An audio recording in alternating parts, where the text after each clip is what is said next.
ദിവസങ്ങൾ മാത്രമാണ് ബാക്കിയുള്ളത് ബിഗ് ബോസ് സീസൺ 7 ആരംഭിക്കുവാൻ വേണ്ടി. ബിഗ് ബോസ് എന്ന് പറയുന്ന ഷോ എന്താണെന്ന് ഞാൻ നിങ്ങൾക്ക് പറഞ്ഞു തരേണ്ട ആവശ്യമില്ല.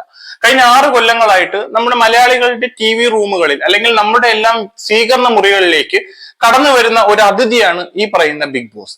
ഈ പറയുന്ന ബിഗ് ബോസിനകത്ത് തന്നെ വന്നെത്തുന്ന മത്സരാർത്ഥികളെ അനുകൂലിച്ചുകൊണ്ടും പ്രതികൂലിച്ചുകൊണ്ടും എന്തിനേറെ ഈ ഷോയെ തന്നെ അനുകൂലിച്ചും പ്രതികൂലിച്ചുമുള്ള ഒരു കൂട്ടം ജനം പുറത്ത് ഇതിന് കാഴ്ചക്കാരുമായിട്ടുണ്ട്. നല്ല ലക്ഷക്കണക്കിന് വ്യൂവേഴ്സ് ഉള്ള ഒരു വളരെ മികച്ച ഒരു TV ഷോയാണ് ഈ പറയുന്ന ബിഗ് ബോസ്. ഏഷ്യാനെറ്റിലാണ് ഇത് ടെലികാസ്റ്റ് ചെയ്യാറുള്ളത്. അതുപോലെ തന്നെ ഹോട്ട്സ്റ്റാറും ഇതിന്റെ ഒരു ചാനൽ പാർട്ണറാണ്. ഹോട്ട്സ്റ്റാറിലൂടെയും ഈ ഒരു പ്രോഗ്രാം 24/7 ലൈവായിട്ട് പ്രേക്ഷകർക്ക് കാണാൻ സാധിക്കും. പക്ഷെ ലൈവ് എന്ന് പറയുമ്പോഴും അതിന്റെ എഡിറ്റഡ് ആയിട്ടുള്ള ഒരു വെർഷനാണ് സമൂഹത്തിലേക്ക് ഇത് കൊടുക്കുന്നത്. കാരണം ഇവിടെ ഈ പറയുന്ന ഹിഡൻ ക്യാമറകൾ വെച്ചുകൊണ്ട് ഈ പറയുന്ന മത്സരാർത്ഥികളുടെ ഡെയിലി ലൈഫിനെയാണ് ഇവർ സമൂഹത്തിലേക്ക് കാണിച്ചു തരുന്നത്. അതുകൊണ്ട് തന്നെ സൊസൈറ്റിക്ക് കാണിക്കാൻ പറ്റുന്നതിന്റെ മാക്സിമം അവർ കാണിക്കാൻ ശ്രമിക്കുമെങ്കിലും ചില രംഗങ്ങൾ അവർ ഒഴിവാക്കാറുണ്ട്.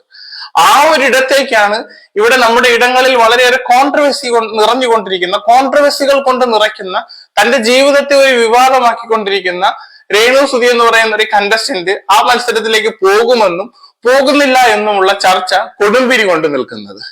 പൊതുവെ നിങ്ങൾക്കറിയാമായിരിക്കും, നമ്മുടെ സോഷ്യൽ ഇടങ്ങൾ എടുത്തു കഴിഞ്ഞാൽ അതിന് ഇൻസ്റ്റയല്ല യൂട്യൂബ് ഏത് സോഷ്യൽ ഇടത്തിലേക്ക് പോയാലും ഫേസ്ബുക്കിൽ ഉൾപ്പെടെ ഈ രേണു സുധി എന്ന് പറയുന്ന ആള് വളരെ തരംഗമായിട്ട് തന്നെ നിൽക്കുന്നുണ്ട്. തരംഗം എന്ന് പറയുമ്പോൾ അതൊരു പോസിറ്റീവ് തരംഗമല്ല സൃഷ്ടിക്കുന്നത്, വളരെയേറെ നെഗറ്റീവുകൾ കൊണ്ട് നിറഞ്ഞു നിൽക്കുന്ന ഒരു സോഷ്യൽ ഇടമാണ് അവർ കീപ്പ് ചെയ്ത് പോകുന്നത്. അവരെ ഒപ്പം വരുന്ന ആളുകൾ പോലും ദിവസങ്ങൾക്കുള്ളിൽ അവരെ തള്ളിപ്പറയുന്ന കാഴ്ചയാണ് നമ്മൾ ഇന്ന് കാണാൻ സാധിക്കുന്നത്. കാരണം അവരെ ഒപ്പം ചേർത്തിട്ടുള്ളവർ തന്നെ പിന്നെ കുറച്ചുനാൾ മുന്നോട്ട് പോകുമ്പോൾ അവരെ കൈവിടുന്ന ഒരു സാഹചര്യത്തിലേക്കാണ് കാര്യങ്ങൾ നമുക്ക് കാണാൻ കഴിയുന്നത്. കാരണം ഇവരെ പിന്തുണച്ചും അനുകൂലിച്ചും വന്നിട്ടുള്ള ഒരുപാട് പേരുണ്ട്. അതിൽ ഭൂരിഭാഗം പേരും ഇന്ന് അവർക്ക് പ്രതികൂലമായിട്ടാണ് നിൽക്കുന്നത്. ഇത് ഇവരെ വെച്ചുകൊണ്ട് തന്നെ സോഷ്യൽ ഇടങ്ങളിൽ ഫെയിം ഉണ്ടാക്കുന്ന മറ്റു കുറെ ആളുകളെയും, അതായത് ഒന്ന് ചീനാലെ മറ്റൊന്നിന് വളമാകൂ എന്ന് പറയുന്നത് പോലെ രേണു സുധീനെ പറ്റി ജീവിക്കുന്ന കുറെയേറെ മറ്റു കുറെ അന്യഗ്രഹത്തിൽ നിന്ന് വന്ന ജീവികളെ പോലെ ഇവിടെയുള്ള ആളുകളും നമുക്ക് കാണാൻ കഴിയുന്ന ഒരു കാഴ്ചയാണ്. ഞാൻ അവരുടെ പേരൊന്നും പറയുന്നില്ല, നിങ്ങൾക്ക് അവരെ അറിയാം. അത് ആരാണെന്ന് ഞാൻ ഈ വേർഡ് പറഞ്ഞപ്പോൾ തന്നെ അത് ആരാണെന്ന് നിങ്ങൾക്ക് മനസ്സിലായി. നിങ്ങൾക്ക് ആ മനസ്സിലായ ആളുടെ പേര് എന്റെ കമന്റ് ബോക്സിൽ നിങ്ങൾക്ക് രേഖപ്പെടുത്താവുന്നതാണ്. അപ്പൊ നമുക്ക് നമ്മുടെ ടോപ്പിക്കിലേക്ക് വരാം. ബിഗ് ബോസിലേക്ക് രേണു സുധി പോകുന്നുണ്ടോ പോകുന്നില്ലേ? ഇതാണ് ഞാൻ ഇന്ന് എടുത്തിട്ടുള്ള ഒരു ടോപ്പിക്ക്. എന്തുകൊണ്ടും ഞാനൊരു കാര്യം പറയുന്നു, ബിഗ് ബോസ് എന്ന് പറയുന്ന ഒരു ഷോ എന്ന് പറയുന്നത് കോൺട്രവേഴ്സികൾ വന്നു കയറുമ്പോൾ കുറച്ചും കൂടി ലൈവ് സ്ട്രീമിലേക്ക് ഭയങ്കര പോപ്പുലറായി മാറുന്ന ഒരു TV ഷോ ആയിട്ടാണ് നമ്മൾ എല്ലാ സീസണുകളിലും കണ്ടിട്ടുള്ളത്. അതിന് ഒന്നുകിൽ അവർ അതിനകത്ത് അതിലേക്ക് പറ്റുന്ന ചേരുവകൾ നിറഞ്ഞ മത്സരാർത്ഥികളെ കൊണ്ടുവരുന്നു, ഇല്ലാന്നുണ്ടെങ്കിൽ അവിടുത്തെ സാഹചര്യങ്ങളെ തന്നെ അവർ അതിലേക്ക് വേണ്ടി, അതായത് അവർ ഉദ്ദേശിക്കുന്ന ഒരു ട്രാക്കിലേക്ക് വേണ്ടി അവർ എത്തിക്കാനുള്ള ശ്രമങ്ങൾ നടത്തുന്നു. ആ ശ്രമങ്ങളിലൂടെ കുറച്ച് നല്ല ആക്റ്റീവായിട്ട് കളിക്കുന്നവർക്ക് പോലും പുറത്തൊരു നെഗറ്റീവ് ഷെയ്ഡ് ഇട്ട് മറ്റുള്ളവരെ കുറച്ച് ബൂസ്റ്റപ്പ് ചെയ്ത് അവർക്ക് എന്താണോ പുറത്ത് ഓൺ എയർ ചെയ്യേണ്ടത് അത് മാത്രം ഓൺ എയർ ചെയ്തുകൊണ്ട് ചിലരെ ടാർഗറ്റ് ചെയ്തുകൊണ്ടുള്ള ഒരു ഗെയിം സ്ട്രാറ്റജിയാണ് മിക്കപ്പോഴും ഈ ഷോ നടത്തി പോന്നിട്ടുള്ളത്. നമ്മൾ എല്ലാവരും കണ്ടിട്ടുള്ളതാണ്. പല സീസണുകളിലും അവർ ചില ആളുകളെ ബൂസ്റ്റ് ചെയ്യും, ചില ആളുകൾക്ക് നെഗറ്റീവ് ഷെയ്ഡ് കൊടുക്കും. കഴിഞ്ഞ സീസണിൽ അത് നെഗറ്റീവായിട്ട് പ്രൊമോട്ട് ചെയ്ത് നിർത്തിയിരുന്നത് ജാസ്മിൻ ഗബ്രി എന്ന് പറയുന്ന ഒരു കോംബോയിനെ ആയിരുന്നു. കാരണം അവർ അവരുടെ ഗെയിം വളരെ നല്ല സ്ട്രാറ്റജിക്കലായിട്ട് കളിച്ചു വന്നവരെ പുറത്തേക്ക് കൊടുത്തിരുന്ന ഒരു റിയാക്ഷൻ എന്ന് പറയുന്നത് വളരെ നെഗറ്റീവായിട്ടുള്ള, വളരെയേറെ നെഗറ്റീവുകൾ നിറയുന്ന ഒരു കഥാപാത്രങ്ങളായിട്ടാണ് പുറത്തവരെ അവതരിപ്പിച്ചിരുന്നത്. പക്ഷെ അതിന്റെ വിജയിച്ച ആളോ ജിൻഡോ എന്ന് പറയുന്ന ആള് ഇന്ന് നമ്മൾ അറിയാമായിരിക്കും, ഒരുപാട് പേർ അദ്ദേഹത്തിന് വോട്ട് ചെയ്തിട്ടുണ്ട്. ഒരുപാട് പേരുടെ വോട്ടുകൾ കൊണ്ടായിരിക്കും ഈ പറയുന്ന ജിൻഡോ കഴിഞ്ഞ സീസണിൽ വിജയിച്ചത്. പക്ഷെ പുറത്ത് അദ്ദേഹത്തിന്റെ ഇമേജ് എന്താണ്?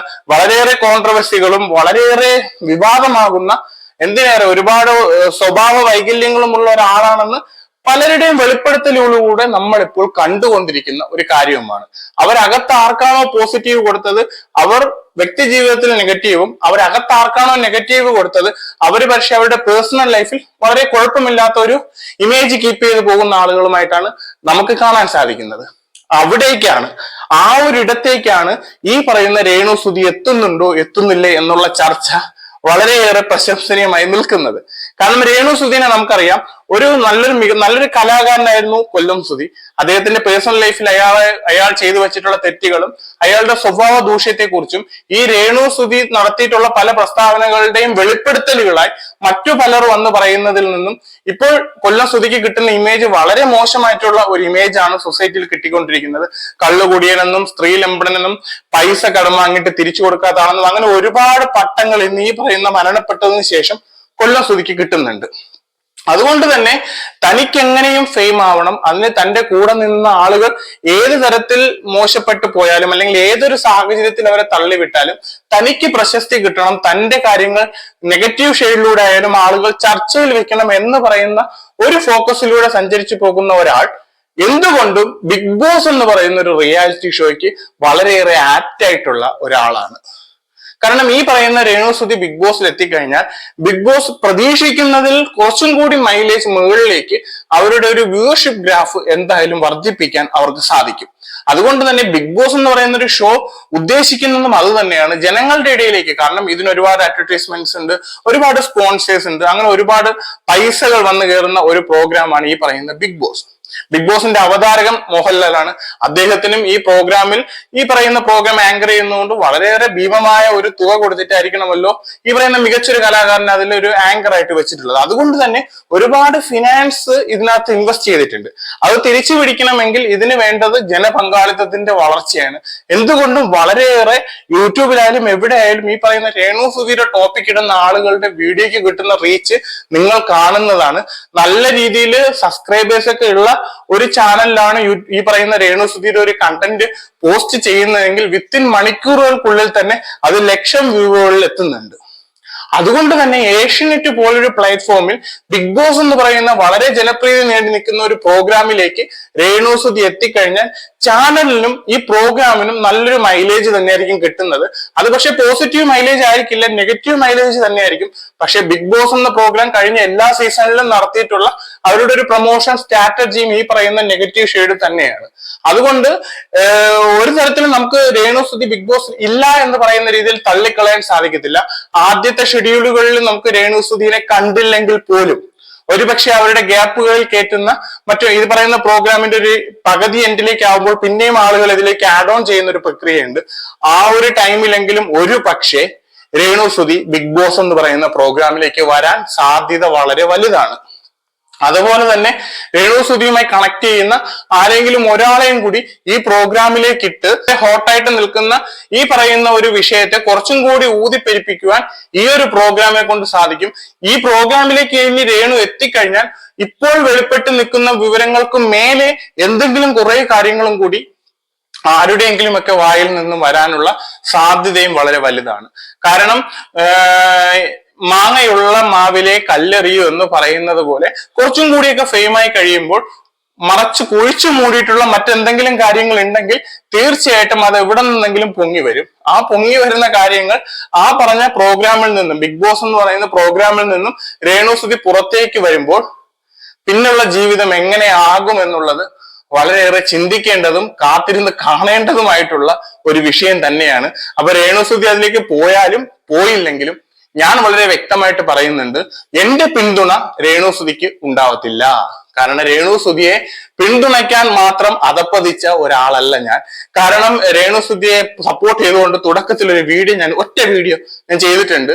എനിക്ക് ആ വീഡിയോ ചെയ്തതിൽ ഇന്ന് കുറ്റബോധമാണുള്ളത്. കാരണം ഒരു മനുഷ്യൻ മരണപ്പെട്ടതിന് ശേഷം ആ മനുഷ്യനെ ഒരു വിഷയങ്ങളിലേക്ക് ഡ്രാഗ് ചെയ്ത് ആ മനുഷ്യന്റെ ജീവിതത്തിൽ പോലും ഒരുപാട് പിന്നെയും പലരെ കൊണ്ടും ആ പുള്ളിയെ ഇങ്ങനെ എന്താ പറയുക കുറ്റപ്പെടുത്തുന്ന രീതിയിലും ആ പുള്ളിയുടെ മേലെ പല വിഷയങ്ങളും വന്ന് വീഴുന്ന രീതിയിലുമുള്ള ഒരു സാഹചര്യത്തിലേക്ക് വിഷയങ്ങൾ എത്തിക്കുന്നതിലുള്ള പങ്ക് ഈ പറയുന്ന ആൾക്ക് വളരെ വലുതാണ്. വ്യക്തിപരമായിട്ട് അതുകൊണ്ട് തന്നെ എനിക്ക് ഈ സ്ത്രീയോട് ഒരു തരത്തിലുള്ള സഹതാപവും ഇല്ല, അതുപോലെ തന്നെ ഒരു തരത്തിലുള്ള മമതയും ഇല്ല. കുട്ടികളെ വളർത്താൻ എന്ന് പറഞ്ഞപ്പോൾ എനിക്ക് വളരെ പ്രൗഡായിട്ടാണ് ആദ്യം തോന്നിയത്. കാരണം കുഞ്ഞുങ്ങൾക്ക് വേണ്ടിയാണല്ലോ ഒരു മനുഷ്യൻ മരണപ്പെട്ടതിന് ശേഷം ഒരു സ്ത്രീയും വീട്ടിൽ വെള്ള സാരി എടുത്ത് വിധവയെന്ന് പറഞ്ഞ് കരഞ്ഞിരിക്കേണ്ട ആവശ്യമില്ല. അവർ ആക്റ്റീവ് ആവണം, അവർ അവരുടെ പ്രവർത്തന മണ്ഡലത്തിൽ നല്ല ആക്റ്റീവായിട്ട് തന്നെ നിൽക്കണം. പക്ഷെ അവർ വന്ന് നടത്തുന്ന കുറെ സ്റ്റേറ്റ്മെന്റുകൾ, ഈ ഇടക്കാലങ്ങളിൽ കുട്ടികളെ വെച്ച് നടത്തിയ ഒരു സ്റ്റേറ്റ്മെന്റ്, അതായത് ഋതപ്പൻ എന്ന് പറയുന്നത് അവരുടെ തന്നെ മകനാണ്, ആ മകനെ നിങ്ങൾ നോക്കിക്കോളൂ എന്ന് പറയുന്ന രീതിയിൽ ഒരു അമ്മയുടെ വായിൽ നിന്നും ഒരു വാക്ക് വന്നിട്ടുണ്ടെങ്കിൽ അതൊരിക്കലും അംഗീകരിക്കാൻ പറ്റുന്ന ഒരു കാര്യമല്ല. അത്തരത്തിലുള്ള ഒരുപാട് കാര്യങ്ങളുണ്ട്. പറയാൻ നിന്ന് കഴിഞ്ഞാൽ നിങ്ങൾക്കറിയാം, ഒരുപാട് വിഷയങ്ങളുണ്ട്. ഞാൻ അതിലേക്കൊന്നും പോകുന്നില്ല. അപ്പൊ നമുക്ക് വരാൻ പോകുന്ന സീസൺ 7 ബിഗ് ബോസുമായി ബന്ധപ്പെട്ടിട്ടുള്ള വീഡിയോകൾ ഞാൻ എന്റെ ഈ ചാനലിൽ ഇടുന്നതായിരിക്കും.